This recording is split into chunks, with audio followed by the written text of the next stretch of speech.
I have some more things that I'd like to show you. Okay, so this is my friend Brenda. I work with her as well. We work at the Samaritan Center. It's a soup kitchen. I think we're more than that. I think we just try to help people.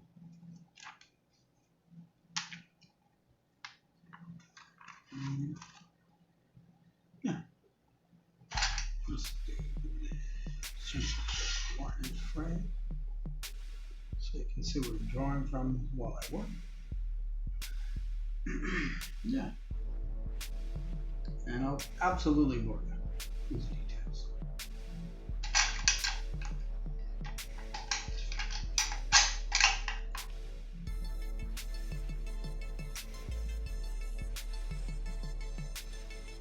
So right now I'm just darkening this in. I should actually remove lines from the graphing process. It's canvas, and again, we're using a kneaded rubber to remove graphite from the canvas by pressing it against the graphite and removing it that way, because I don't want to rub the surface of the canvas with the eraser, because it's not paper, it's cloth. Kind of like wearing a hole in some jeans. Probably really cheap jeans. I don't really know strong canvas is like to that sort of wear. But I have a pretty cool thing I want to show you. So I've taken this piece of eraser and turned it into this long, snaky, string-like thing. I don't know if you can see what I'm about to talk about. But there's two straps. Brenda's wearing an apron. We all wear aprons at work. And because it's a kitchen. And what I want to do is I want to remove some of the graphite from those straps. Check this. Now what to order. Now I'm done with that. And I'm back here in the drawing. What I'm doing is I'm just following the line of the apron. Pressing the snaky eraser down onto the page with the apron. That's it. It doesn't have to stay there. It just has to get pushed down on the apron. Move. The apron strap. And this line. There's another one.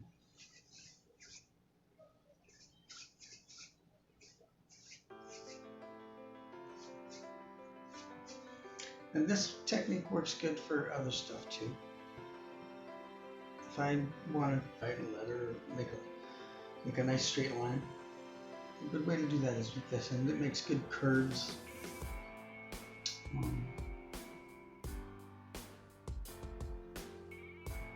It's good for following the exact contours of something. I think I was trying to show you that earlier today, but I think that my back was in the way. So I tried to change the angle this time. Now you won't be able to see my face as much, and maybe you can't hear me. I don't know. But you'll be able to see what I'm doing. And at this point, I have this eraser. It's on the canvas. I'm going to see if I can steal some of the rubber down the eraser. And stretch that. It's not good. It's probably messing things up. But at this early stage, everything is mutable. I mean, within a certain degree of care. It's canvas. And after this I'm going to go out and do some magic. I bust.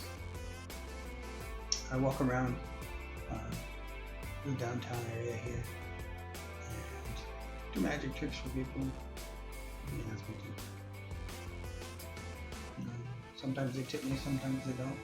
People don't really know what to do with magicians, and I'm okay with that because I mean, really, my real work is with Brenda at the Samaritan Center, feeding people. I mean, I think it's a worthy cause.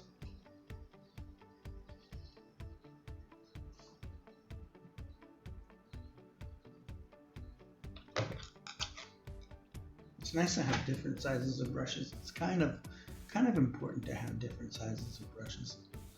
I don't know if you can really see. I'm gonna try to get real close. Let's see.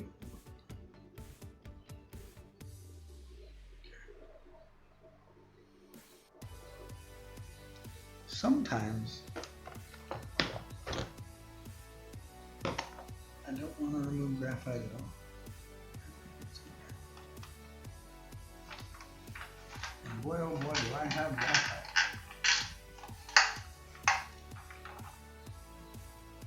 Graphite. This one's 2B, and this one's 6B. So now, the question of which one I should use becomes 2B or not 2B. You saw that one coming. Alright, so on this apron, there's a little bit of undershadow, and then there's actually a point. There's actually a point on the strap where there's a little bit of white or lighter colored material underneath the strap. I think that's just wear. I might omit it.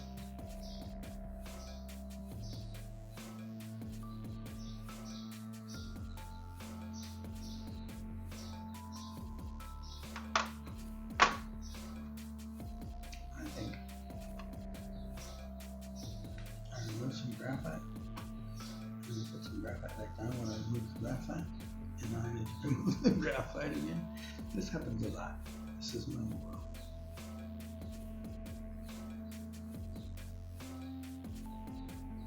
What I usually end up doing is like this. It's almost like sugar and relaxing hair. Not that I've ever done that, but I've seen it done. And this is very much like that, where I spread the kneaded rubber across the surface and then I fill it up with what's used to.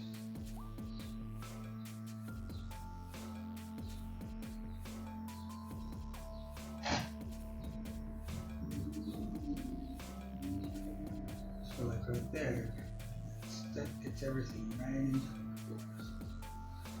It helps to remove all the stuff from inside of the pores of the canvas. The graphite gets stuck in between the little, I guess, chips of paint or whatever.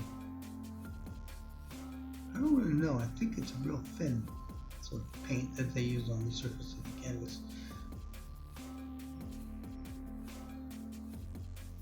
But I don't know. Let's see.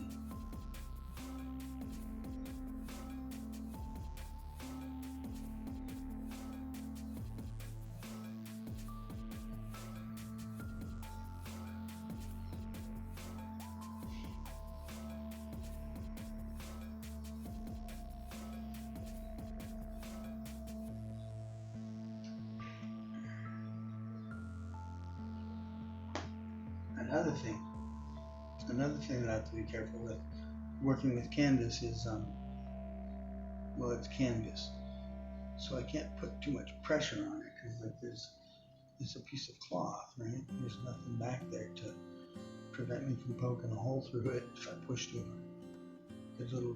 I could literally rip it, and I don't want to do that.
So I mean, I could say that I goofed right here, but it kind of didn't at the same time.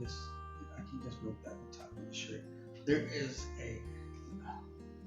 it's not specular, but a diffuse highlight on the shirt at this point. And I guess the only way for me to separate it from the background is to make some sort of barrier indicator the highlight itself.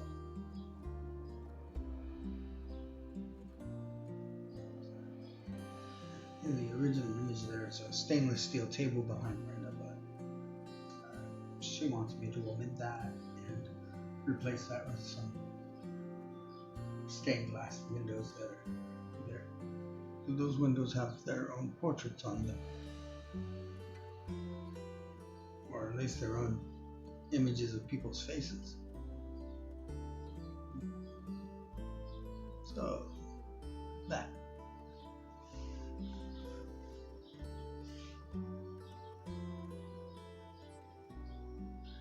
Let's see.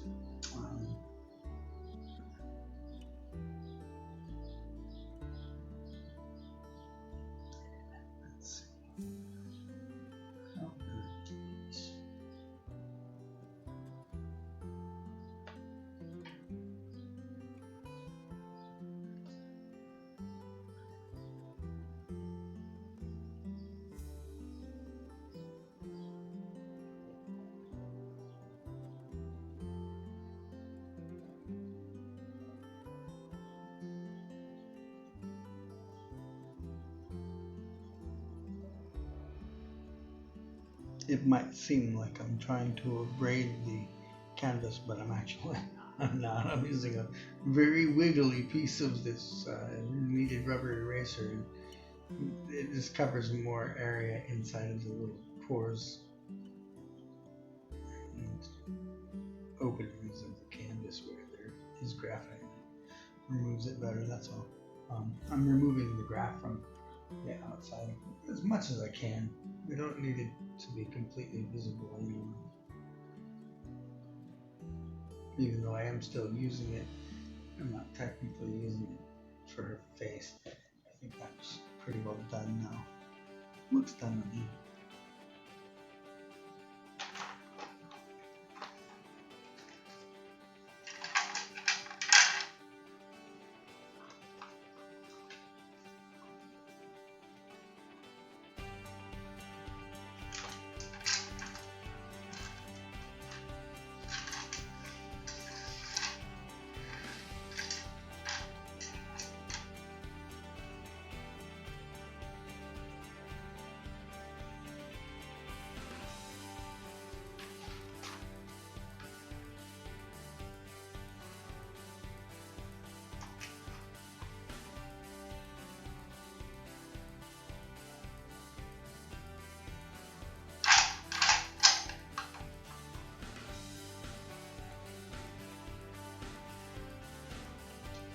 Chickens here.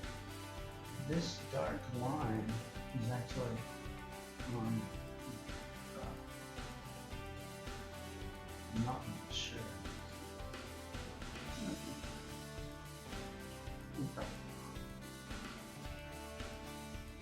I'm often wrong.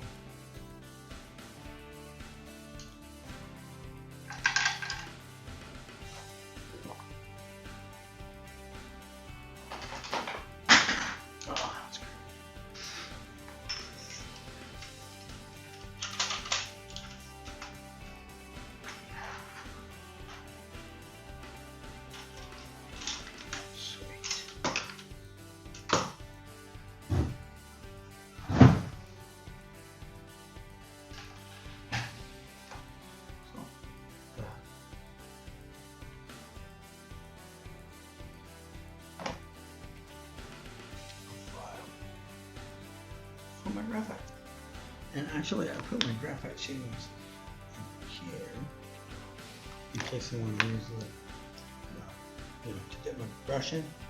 That sounds so weird, but it's true. You can dip a brush in graphite.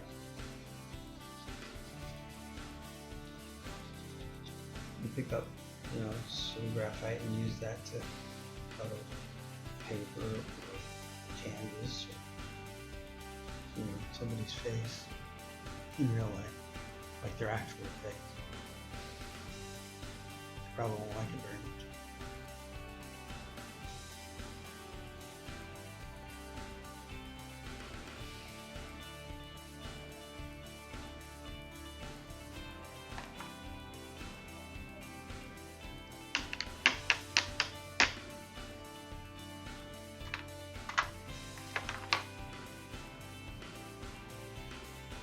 Graphite powder.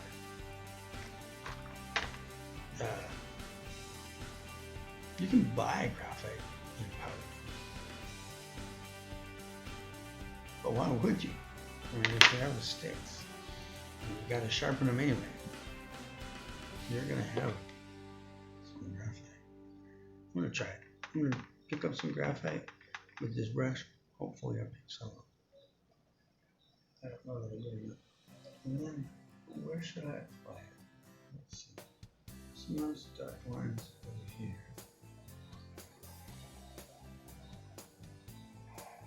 Oh, that's pretty good. It spills graphite a little bit. I don't know why about that.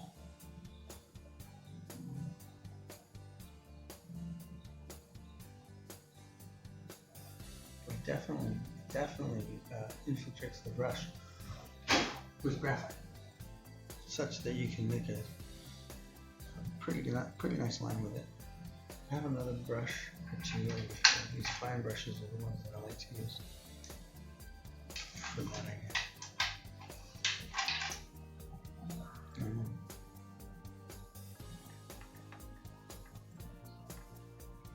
At this point, I should say I like to use them. I haven't done this before with this.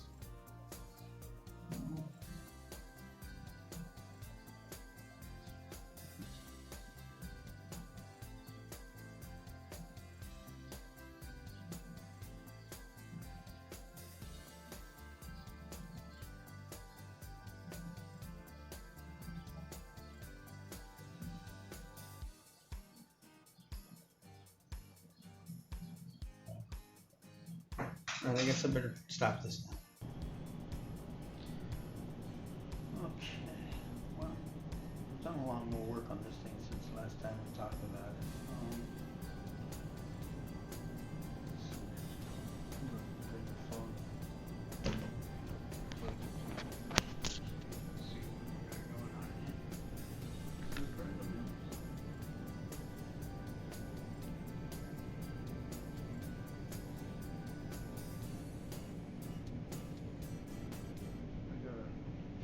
Work to do on the shirt, but I put my signature on there because I figure it's at a stage of completeness where if this piece were to be lost or damaged or something,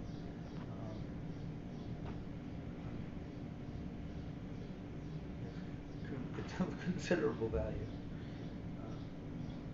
So it's worth having my signature on it. Anyway. I want to thank you all for putting up with me drawing on this video. Let me see if I can do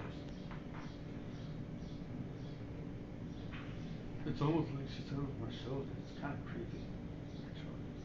I mean, I like that, but that's weird. Anyway, I'm going to go for now. Thank you all for watching my videos. Please like, share, subscribe to my YouTube channel, The Squeeze.